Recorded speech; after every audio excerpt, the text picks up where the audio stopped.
Let's go ahead and start another document. File new. And let's take a look at the circle tool. It's located right here. It's also C. It's a keyboard shortcut.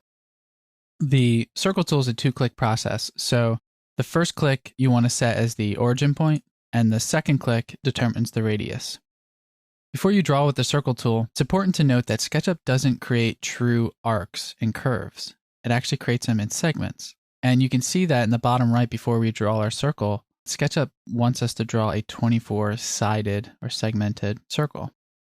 And by default, that's okay. It really limits the number of sides or edges in the model. And it's good for 90% of the work that you'll ever use in SketchUp.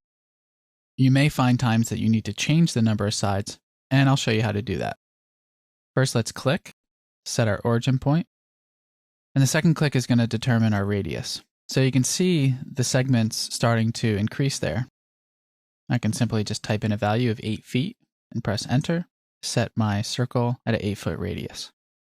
Now, like the line tool and rectangle tool, it remembers your last input, so I can type in 5 sign, hit enter.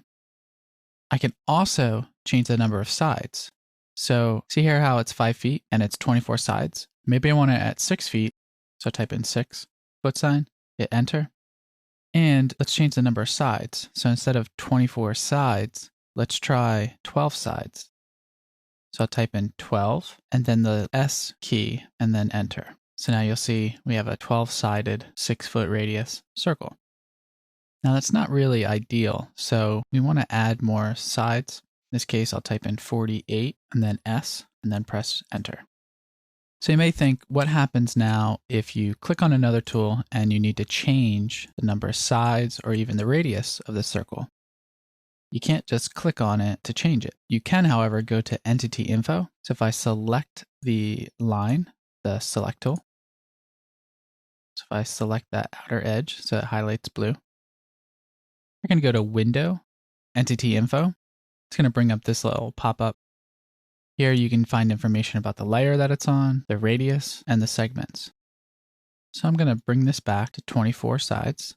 I'll just press the Tab key to get myself out of that. And then for the radius, maybe I'll change it to 8 feet. Next, let's take a look at the polygon tool.